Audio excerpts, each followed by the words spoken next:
Hey guys, Mike here, and today's expression is like arranquemos, or despégala, or márchate in Spanish. Okay, so in English we would say hit the road. Hit the road.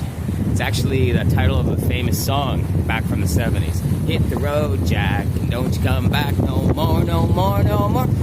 Anyways, it's enough of the karaoke. So, hit the road basically has two common meanings.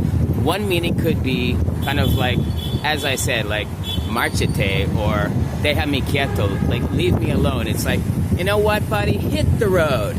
Get out of here. Go. But then the other meaning could be more friendly, something like arrancamos, or okay, let's go. Let's hit the road. So hit the road in general means go. Guys, if you like these videos, subscribe. Remember, hit that button that button right there in the corner. Subscribe. And guys, as always, have a fantastic day.